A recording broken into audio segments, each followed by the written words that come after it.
the news set, I made a terrible mistake. I looked right into the camera and I said, "What do you get when you cross a steer and a buffalo?" We'll tell you right after this. And I'm glad someone's laughing. And no one on the set said anything. Bill Denny, the Wonderful Sports, they were just sitting there doing their own thing. And so at the end of the newscast, the bat phone rang. And you never wanted the red bat phone to ring. And so it rang, and Bill Close, my boss and anchor, said, "Yes, Homer, I'll tell her." Click. And he took me into his office, and he said, "Mary Jo, there are 60 laughing ranchers on the phone wanting to buy that steer from you." Well, I knew I was going to get fired. Because when you were a woman at that time, felt like it was that everything you were doing was a little bit more magnified. So he said, "This is what I want you to do tomorrow night." So the next night, we went on the air, and I looked in the camera, and I said, "Well, I want to apologize. I want to correct a mistake last night about that beefalo story. Well, I gave you a bum steer, and that ain't no bull." That showed you that my co-anchor and boss had been around a while and knew that humor is the best way sometimes, the shortest distance between two people, and I was not fired. The reason I bring up that silly story is about corrections in the media. I feel that one of the most unethical things we see are the corrections either in the newspaper and, of course, now on your the material, of course, we read on the internet, that when a mistake is made, what happens is that it's buried. It's buried on, page 13 at the bottom, and that is very, very distressing to me, that there is not that willingness to go out right away and say we made a mistake, or if they say it, and when I was at Network in New York, it felt the same. It just felt like it wasn't at the beginning of a newscast. It was kind of buried. And so I feel that's an unethical thing to do. How do we change it? I'm not sure. Through the years, whenever someone would be angry at something the TV station I worked for did, I just said, well, go to the top, call the station manager, and quit buying the things they're selling in between the newscasts. But the idea of not being forthcoming about a mistake is very upsetting to me. I'll never forget one of my first weeks on the job. There was an issue, and maybe some of you remember the McDonald's that was on Central. It was like the first McDonald's, and it was about Central and Mindy and school, and they tore it down a few years ago. And there were some problems with motorcycles going around in a circle, the McDonald's, and so one of our videographers went to cover the story. Well, the motorcycles were not going around McDonald's that night. They were just not going around. So he asked them to. And that's called staging the news. And that is very, very unethical. And he lost his job. And I was sorry for him, but I was also encouraged that the management that I worked for at the time felt strongly enough that the rules we learn in journalism school, for those of us who had the privilege to go, it's very, very important. For those of you who may remember the tragedy when Don Bowles was murdered years ago. Don Bowles was a newspaper man in this town who was murdered. The only time I ever felt censorship in any of my jobs was the owner of Channel 10 where I worked.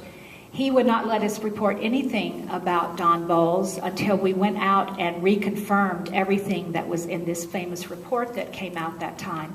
And I did feel like that was a bit of censorship, but it was the only time I ever felt that anyone ever said to me, "No, you can't run that story." So that made me happy that that was the only time in my career. I'll never forget the terrible phone call I received one night from a wife who heard about on our newscast when we called out the name of her husband, who was a firefighter, that he had died. And she was sobbing, and she had heard it on the newscast. And then we went she heard it, made me say it.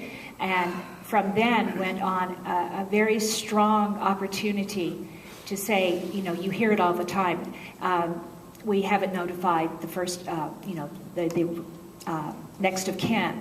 And I'm hoping that old-fashioned rule, which was ethical, has not fallen by the wayside. Now with the internet, it's just tragic. We find out things so quickly. So hopefully that will those old-fashioned rules will come back.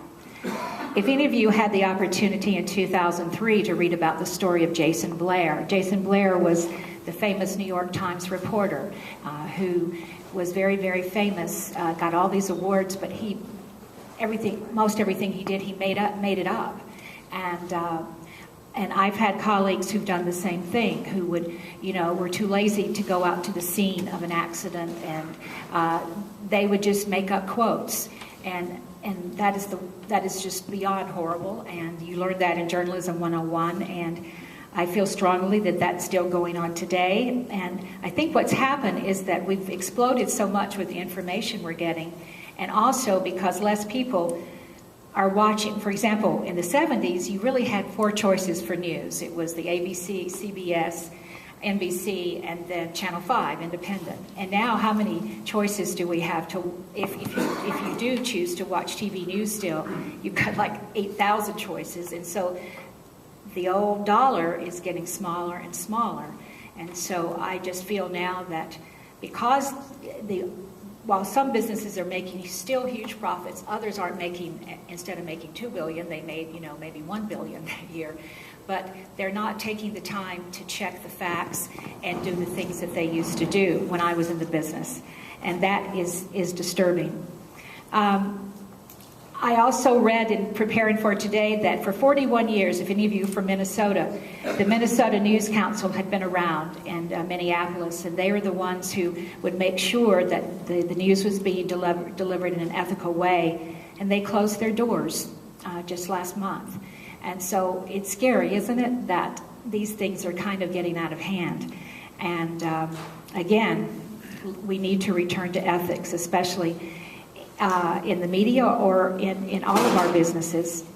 I thought if I was going to talk about ethics today that I should tell you the most unethical thing I ever did in my job. And because I think all of us in this audience, whether you want to admit it or not, may have done something unethical. Maybe when you're at work, you're on the internet too much, and instead of researching something, you're watching what Entertainment Tonight has on tonight on the television set. But I'll never forget, and I regret it to this day, I had the privilege to go on Oprah Winfrey a few years ago and speak at the White House Conference on Mental Health. Well, I was going through a bout of serious bipolar disorder, and went out to do a simple story, and with a wonderful photographer who's since passed away. I didn't know how to do the story. My brain had shut down. I had a broken brain. And I came back into the newsroom, and everybody was, Mary Jo, where's that story? Where's that story? I had secretly gone in the back of the newsroom, and at that time it was called a degausser. And what that is you take a tape and you can erase it. And I erased it, thinking that somehow I would never be found out. Well, I never was found out. I wrote about it years later in an article for Psychology Today. But all of us have done things that are unethical, and it doesn't mean that we're going to hell, I don't think, but I just think we really need to be aware of those kinds of things. I know I have a brand new grandson, and I'm trying now to this 18-month-old to try to instill in him those ethical things. I want to talk about, to me, what the most unethical thing right now that's going on in the media, and then I'm going to end with a good news story, is hate radio. Now, my sister in Georgia thinks it's the best thing that ever came down the pike, and I don't want to get political today, but there can be hate radio on both sides, as she clearly points out to me. And I just feel that who is finally going to stand up? Who? And say, stop. Stop this rhetoric that's stirring people up. And yes, we have the right to First Amendment right and all that, but we just really need to think about, especially those of us involved with the faith groups in this town, to think about what can we do to stop this unethical behavior. And I want you to think about that, because it's out of control. And the reason it's out of control is because it makes lots and lots and lots of money. And for the people who are doing it, and for the people who own the stations that are carrying it. One of the most ethical things I ever heard of that a company did, and this is from a friend of mine. Are any of you into the NBA basketball playoffs? Does anyone know how the Memphis Grizzlies are doing? lost since then. Oh, it's over for them? Yeah. Oh. Well, anyway, thank you. They have a mascot. His name is Eric McMahon, and the mascot is called Grizz, and he's the bear. And Eric, a friend of mine, got very, very, very seriously sick with a deadly, deadly form of cancer 2 years ago. And it was horrible. And here's this kid who was, bouncing up and down like our Phoenix Gorilla and all that. And he got very, very ill. And so what does management do in a basketball association?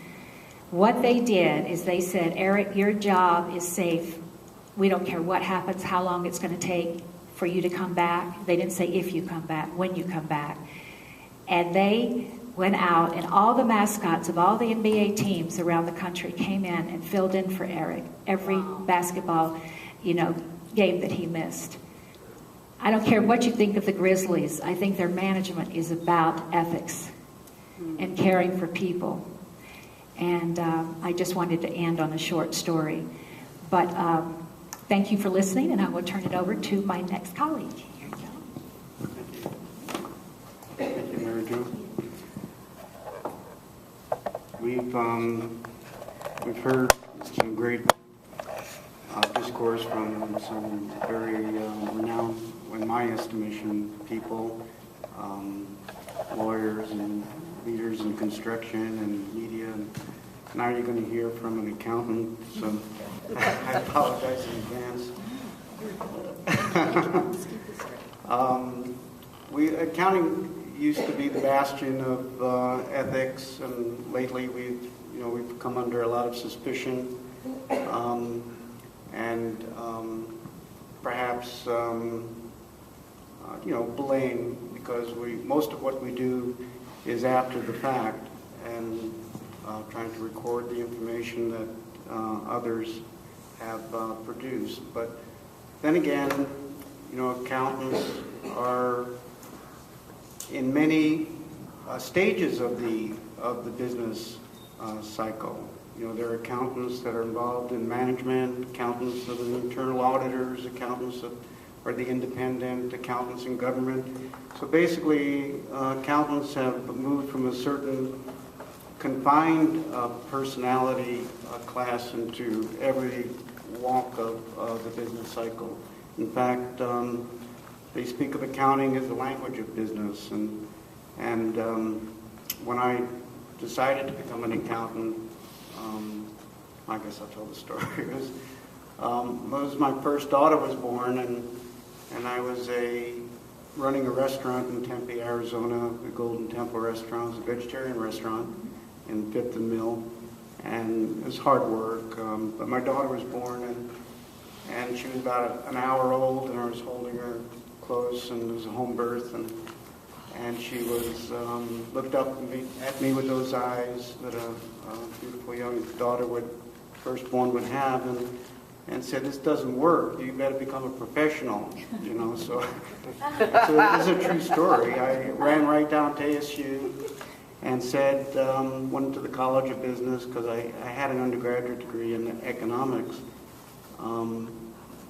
and from Harvard, but I was, of course, I had lifestyle changes, so I was just washing dishes at a restaurant in this state. And they said the fastest way you can become a professional is to become an accountant. And I was thinking, I wanted to always be a doctor, but that was a lot of years commitment. But accountants, they said, how fast can I do it? They said, well, you got to take accounting 101, accounting 102, accounting 201. You still got to go through the procedures.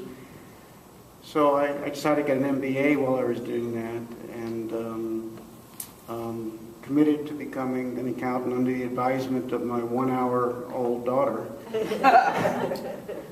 A few years later, she looked up with me, those eyes, and said, "Pop, are we always going to be poor?" So we're motivated by our loved ones, and we're motivated by things that inspire us to grow in life.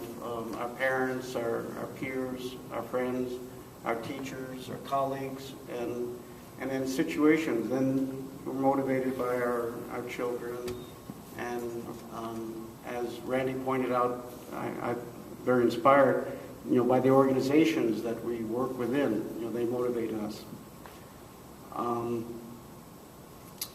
In the course of my travels in life, I went from becoming an Orthodox Jew to a Sikh, and in between that was a study of yoga, and this was in the late 60s and early 70s with that kind of, I got caught up in that rapture, social rapture, and so I found a teacher and started studying yoga. We came to Phoenix to become a teacher of yoga, study. We had a teaching center here, and we did yoga 16 hours a day. None of us had jobs. We lived on grapefruits, and there was a lot of grapefruits in those days. I wonder what happened to them. Can you explain? And we were trying to develop ourselves. After about a year of this, our teacher said, well, okay, now you've done that. Now you have to get a job. You have to work in society. You have to develop a value system. You have to become a participant, a producer, a servant. You can't just be, there's no caves left in this world. So you have to do that. And that was kind of difficult. I remember becoming a landscaper and then working the restaurant, and was saved by my beautiful young daughter, looking up at me and saying, become a professional. And that led into the pursuit of accounting. Throughout the pursuit of accounting, though, I was riddled with the concepts and precepts of yoga and the principles of ethics that are, I would have to say that yoga is probably the oldest study of ethics. It starts off with a basic principle of do's and don'ts. This is what you do, and this is what you don't do. This is what you eat, this is what you don't eat. This is how you breathe, this is how you don't breathe. This is how you poise yourself, this is how you don't poise yourself. And it goes, this is how you act, this is what you say, this is what you don't say. And it's a very basic system to allow people to find themselves. Also, another thing that our yoga teacher, who was a pretty larger-than-life type figure, did, he said that, well, yes, you're going to do this yoga, and yes, you're going to get a job and live in society, but you have to have a system. You have to have a belief system or a system of faith. And he introduced us to the Sikh way of life, which there are many interpretations of what it is and how it plays out, but in our teacher's interpretation, it was perfectly aligned with the yogic way of life. It was a system of like an ethical code of behavior that was embodied in scriptures, which are sung with beautiful Indian rag, it's called. They're just fine science of how the sound current, when it vibrates in your head and throughout your body, produces the ecstasy and the feelings of bliss and the feelings of bounty and the feelings of beauty that we all possess. So I was kind of threaded with three different approaches as I got into professional life. One was, I chose a field of accounting, which was very ethically oriented and was codified. And at the time that I came into accounting, they were struggling with that. The codes and rules and regulations were about this thick, and by now they're about as big as this room. The rules and regulations of accounting.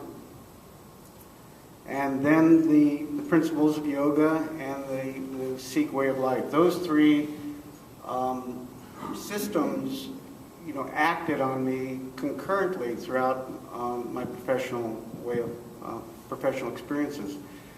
Also, to become an accountant, I, of course, in the mid-'70s in Phoenix, Arizona, as Mary Jo pointed out, it was a very discriminatory field, and I didn't look the part, even though, I would tell them, look, I'm a Jew from Brooklyn who went to the best high school in the country, and I wear a 15-foot yarmulke, and you're not seeing me correctly. I went to Harvard, like I'm your man. I got turned down by 50 firms, and that didn't, sit well. So the feeling of, and they would say things kind of interesting. Well, you don't have to look like you look, you don't have to be that way. You can change, you can alter. So experiencing that form of discrimination when I knew I could change, but I wouldn't change, was kind of novel. And so I kind of burned me up in my professional outlook as well, that I would overcome it. And probably the only person in the country that got a PhD in accounting in order to go back into public practice. Usually it's very rare. They'll be hired on at high levels of corporate governance or teach in academia. So I run a small firm, there's 7 CPAs, and for many years, I was a PhD CPA sole practitioner, by myself. It seems to me, in getting back to the subject of ethics and in business, that we engage. We engage in our livelihood. We engage in fellowship. We organize to engage, to magnify our engagements. We engage to actualize ourselves, to find ourselves through our work and our church activities. We engage to be prosperous. We all seek forms of prosperity. We engage to be charitable. That seems to always come about. And we engage to find ourselves, to self-realize in all walks of life, in every religion, in every organization. There's some phenomena that's saying, I want to find myself. And sometimes we find it when people are disturbed. They're disturbed at these different levels. In management theory, they speak of this, the 7 levels of needs, the hierarchy of needs, and that's been well documented in psychology as well. And in the yogic practices, they speak of the 7 centers in the body. They call them the 7 chakras. They go from the basic form of survival to the transcendence and union with the infinite.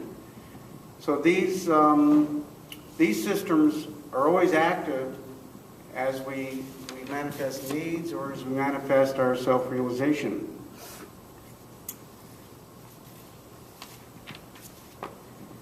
Back to the mundane. I'll switch back and forth.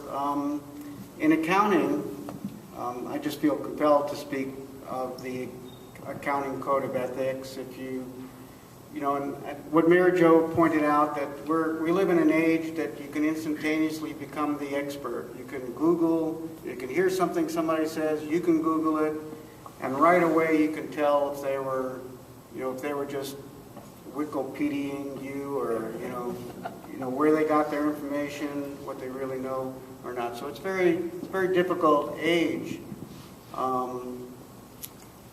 and for accountants as well, as I'll point out in a second. The Accounting Code of Ethics, breaks ethics into 5 areas, and it's pretty dry. They speak of independence, integrity, and objectivity as one area. Now, getting a PhD in accounting, I can honestly tell you that after debits and credits, there's nothing in accounting.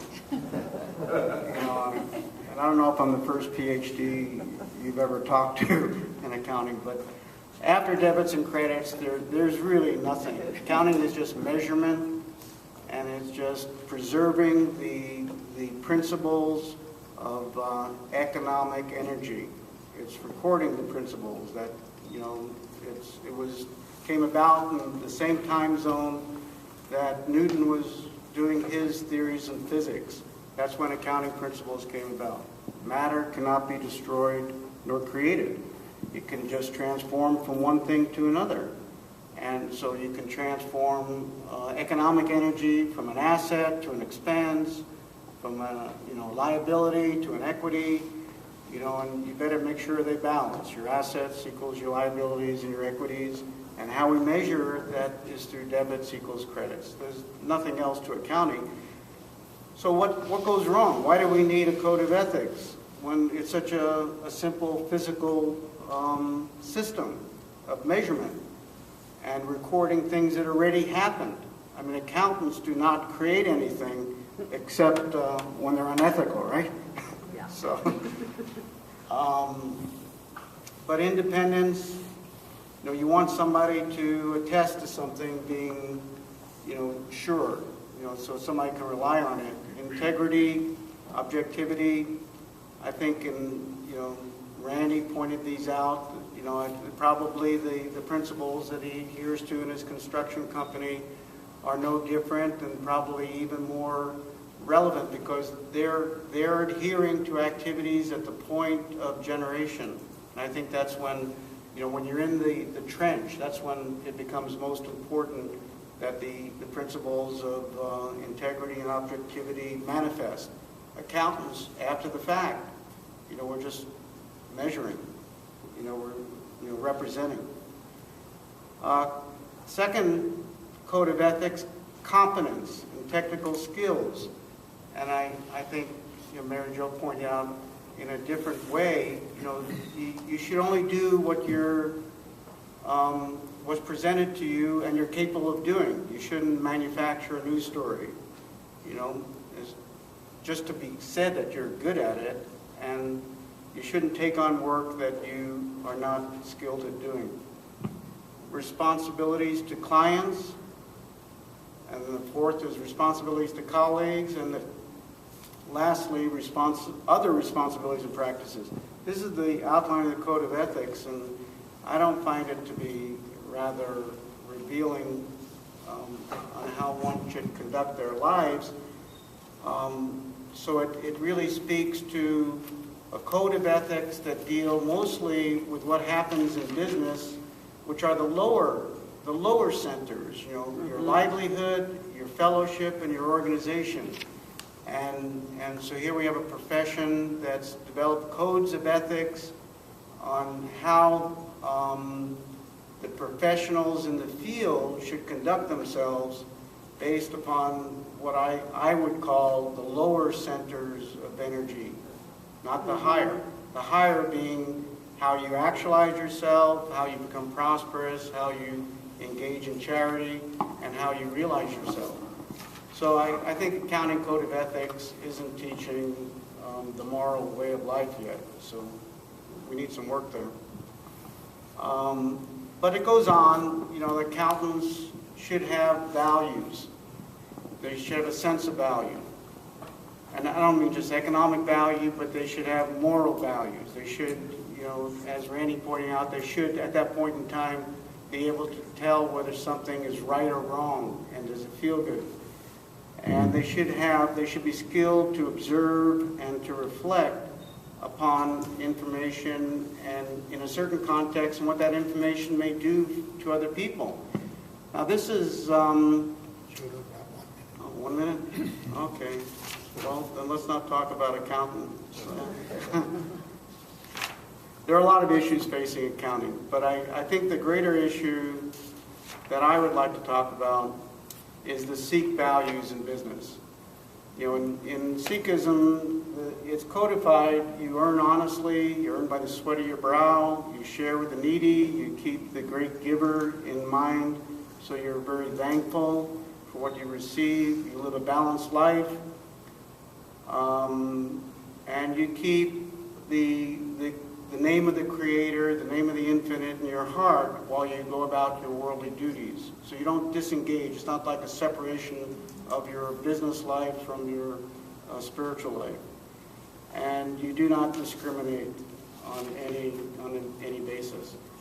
I'd like to just give you one aphorism from the yogic point of view. These are called the sutras for the Aquarian age. Actually, there's 5 of them.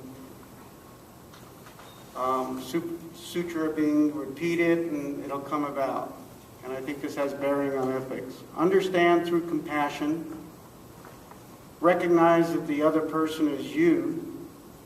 When the time is on, start, and then the pressure will be off. There is a way through every block. And lastly, vibrate the cosmos, and the cosmos will clear the path. Thank you. Thank you. All right, let's give applause to these folks.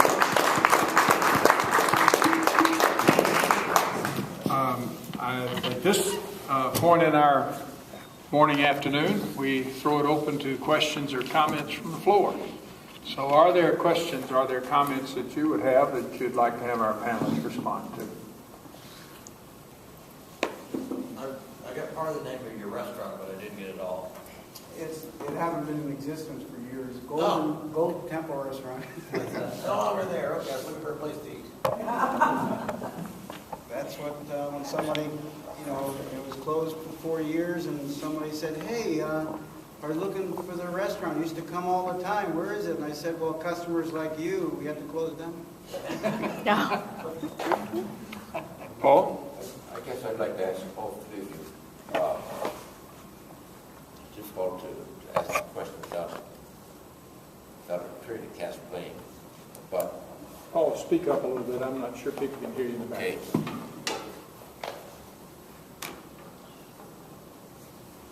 A severe ethical issue has arisen in the last 3 or 4 or 5 months here, right in Phoenix, with the Fiesta Bowl situation, where it appears that there is all kinds of unethical actions that went on. And I'd like to ask the 3 of you, or and if you want to respond, what can we as just general public, what can we do in a situation like that? Is there anything we can do when an unethical situation like that just explodes in our face?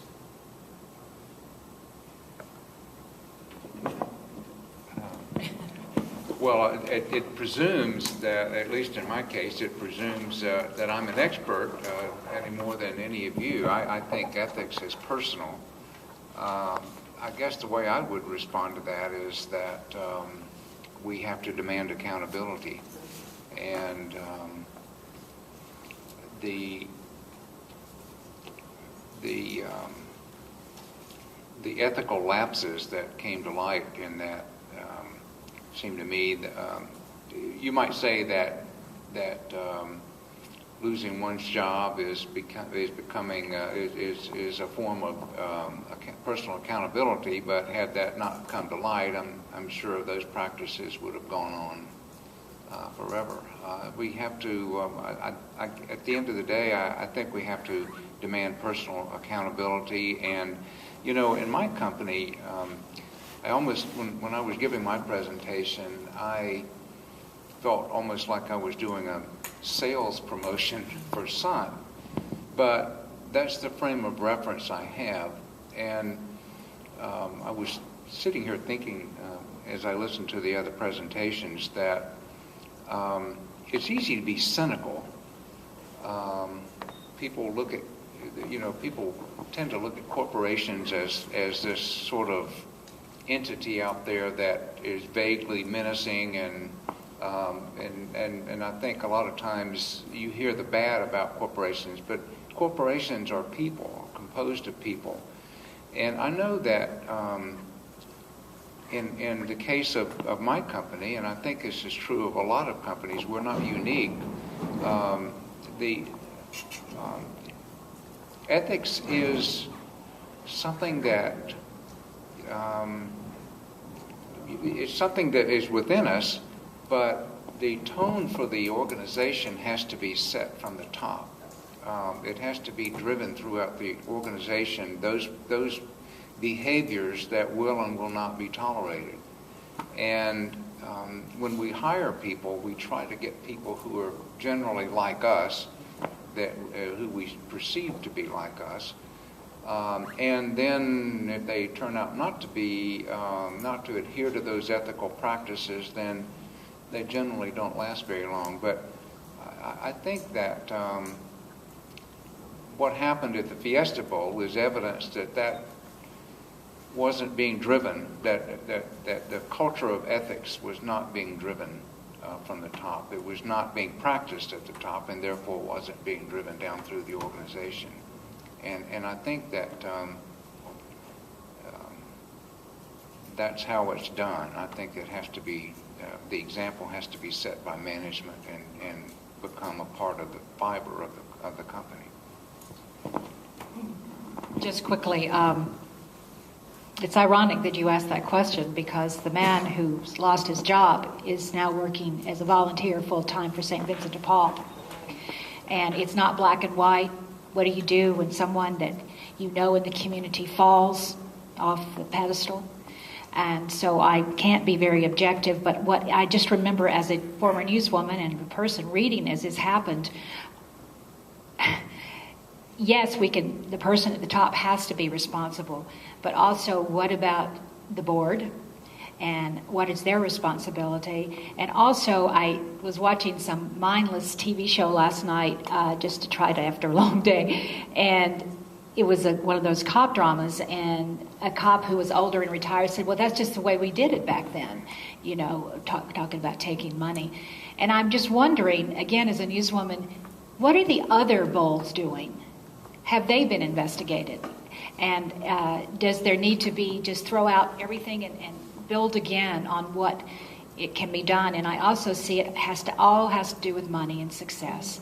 And the pressure, Fiesta Bowl for 30 years was right up there. It never got any bad press that I know of, maybe a little bit.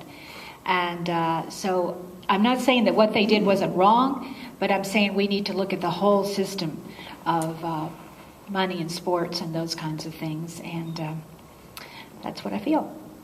I would, yeah.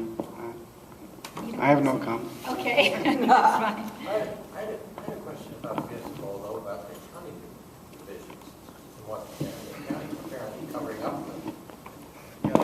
I haven't been following the case, but I can, so I don't know how to speak directly to the issue at hand. But I am a forensic accountant as well, so I mean I could find out. Got a comment here on the back, or a question? I want to follow up on Paul's question. He said, how can each of us respond to this? And I think Randy said something about cynicism is rampant in our society. In today's paper, there's an article about sexual abuse in the military. And how an Army chaplain told the lady that had come to him for counsel, just forget about it, don't worry about it.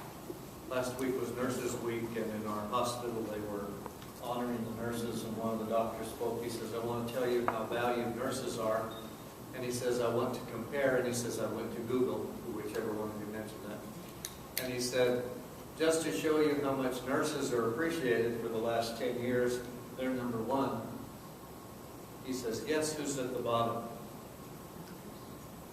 And I was standing there with a bunch of nurses and whatever. There were quite a few in our lobby for this. And they said, clergy. And so I said, whoa, wait a minute there. You know, we all laughed and whatever. And then he gave different ones. There were pharmacists and social workers and teachers and police and military. And then the nurses. And so I mentioned that to some of the nurses afterwards, and several said, that's why I don't go to church. That's why I whatever, is because I'm so cynical at how life is, whether it's the Fiesta Bowl, whether it's whatever we want. And all three of you have addressed the fact that we have to have a basis, a foundation. So I'll ask you a question. What do you do in a world where there is no absolute of right and wrong? What's right for you may not be right for you, right for me, and that's what we're told. Let me give you a parenthetical statement. I don't mean to take a lot of time. I had a patient the other day that was a accounting professor at one of our universities. And I said, how do you deal with ethics? He says, until Barney Madoff was it, or Enron, whatever, he said, I had one class every semester on ethics. He said, after that, I had to develop 6 to 9 weeks, 3 times a week, on ethics. And he said, I asked the question of my class, and this made me just gasp for air in shock. He said, I asked the question, how many of you adopted the books? He says, only one in my class said no. He says, everybody has a price. Wow. And so he said, I realized I had to expand my teaching on what is right, what is wrong, and he went to the accounting ethics that you were talking about, and he says, what does that mean? And he said, to a person, people would challenge him in class, he says, that doesn't mean a thing. He says, it's the money that's in my pocket. So the question that Paul asked, I'll come back to that, how do we address this cynicism when it's rampant in all of society?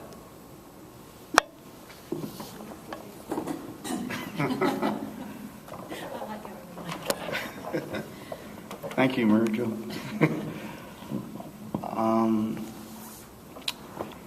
Well, I mean, the battles start, I mean, it's a fight. I get the feeling, from Paul, I've always viewed Paul as a warrior spirit, and being from Brooklyn, I always tend to mispronounce that word as a worrier or a warrior, so I have to move my mouth to make sure I pronounce it right. Paul is a warrior, and I get the same spirit from you, that it starts in the beginning of the day. And these are things they don't teach. They can teach 1,000 classes in ethics to the school. It doesn't get to the character of the individual. They don't teach, Randy just made an interesting comment. When they hire people, they try and hire people that are of their caliber, that are of their ilk. And another aphorism I was trying to get to you, but I ran out of time. I didn't realize I spoke so much. Caliber will make you deliver. Character will sustain you. Consciousness will carry you. Courage will bring you honor. And commitment will bring you trust. And these are words that are not just linguistic words. There's a lot of activity that goes behind the teaching these words. They do not teach these in the business school. And what I had to find is that for myself, and I've been through more business school stuff than anybody on the planet, because I just went that way. You have to build your character. You have to build yourself. You have to find a practice that you feel the creative spirit, the well-being, flowing through you, and then from that feeling of well-being, of sovereignty, that you are sovereign, then you don't have to do things for money.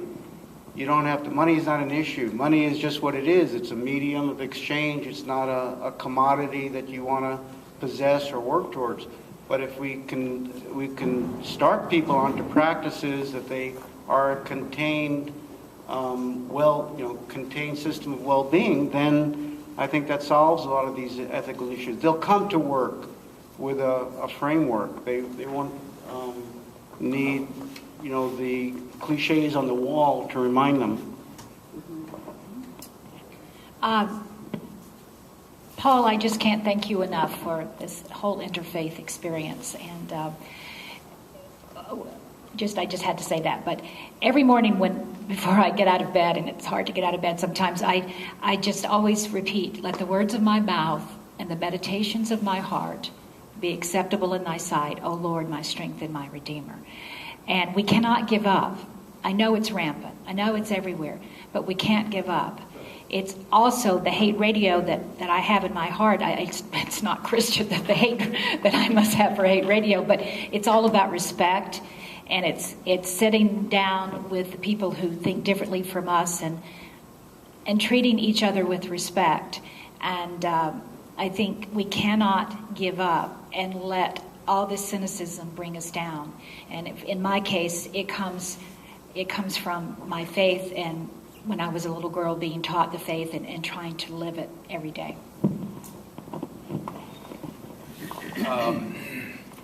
I certainly don't have an answer.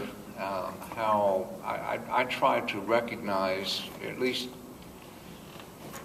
I think a lot of the cynicism in society stems from something Mary Jo mentioned earlier, and that is, if you'll recall, she mentioned there used to be 3 or 4 television stations, and people depended on newspapers, a very finite number of news sources from which their world views were largely formed. Now it's so fragmented that there are so many ways to get news, for example, that newspapers are dying,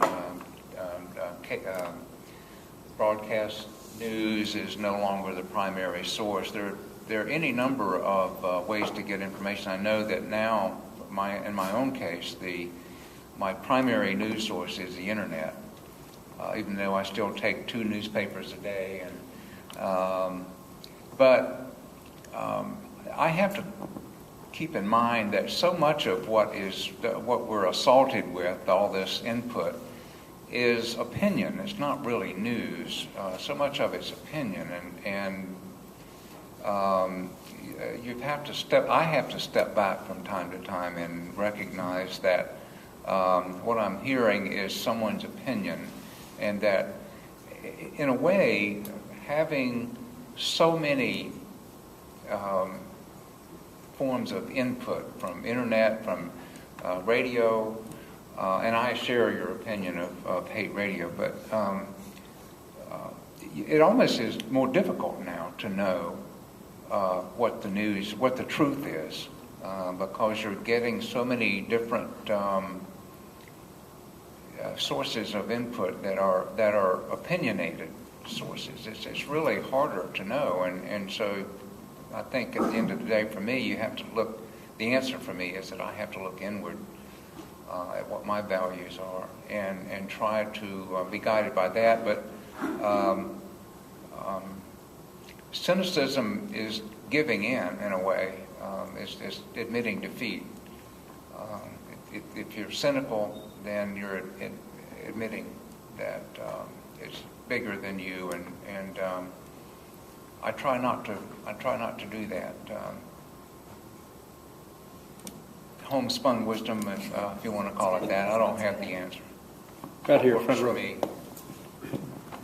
I would like to address the cynicism issue in that I am a firm believer that by each and every one of us sitting in this room, we are combating cynicism. And as we go out into our jobs, our relationships with people, standing at the grocery store, putting gas in your car. There are so many everyday occurrences where we influence another human being. So if we are centered and balanced in our own, as you 3 have so beautifully stated, if we are centered and balanced in our own value system and our own belief system, and I'm not talking religion here, I'm talking beliefs. Believe in something greater than yourself, whatever that may be for you. That combats cynicism. And also just the component I wanted to speak to, because I am on the ministerial track at my church, which is a spiritual institution. It is not a religious institution. And there's a big difference. There's a huge difference.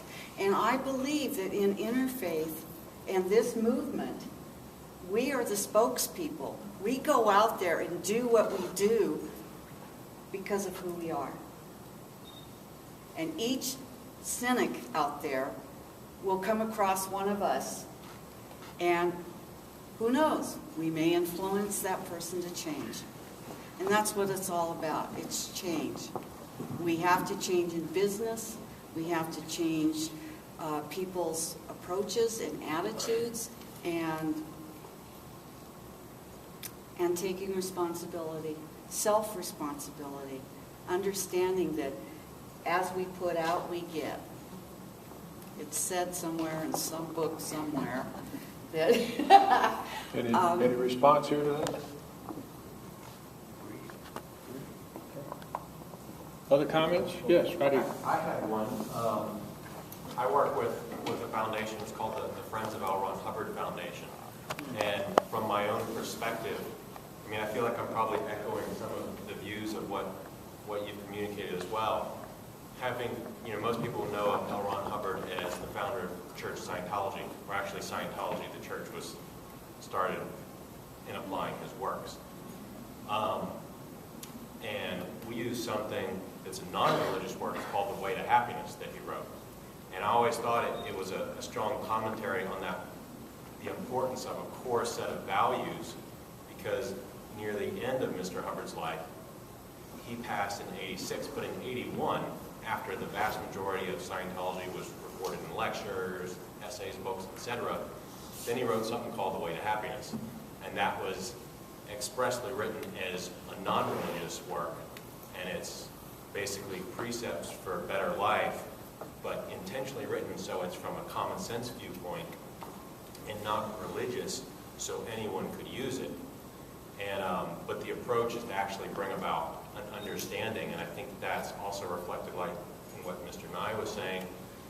In your company, you obviously take it on a personal level, that if you communicate enough to the other person, then they come to their own understanding. And I think that's the point which, like you were asking about the cynicism, or or as an accountant, in how many people would say, well, I would doctor the books. But it's until they come to a point of actually a personal understanding of what those values mean for themselves and for others, that's really the only point when then you might have something strong enough to combat the dollar. And also just as a... Let's get a response here. That's good. Thank you. How about a response? Any response? I was just thinking as you were speaking that in my company, I think we're fortunate that we're employee-owned. We have about 1,500 employee owners. That's what we call ourselves, employee owners. But what it means is that everyone realizes that the common good depends on each of us, each individual. And there is a high degree of, what's the word I'm looking for? We communicate our expectations to one another as to how we're going to, what is acceptable behavior, and we're all, the common good depends on living up to that standard of behavior. And it works for us, and that's just one way of doing it, obviously, but we don't have the pressure, for example, of satisfying Wall Street. We have the pressure of satisfying ourselves, and it makes it easier, frankly. Yes. Yes, ma'am. Any job openings? Job openings. It sounds to me like what you're saying is that... Could you speak louder so that Yeah. the back can hear you? You're right here on the front row. I can do this, all right? Look at that corner, Colin. You're a strong fellow. Yeah.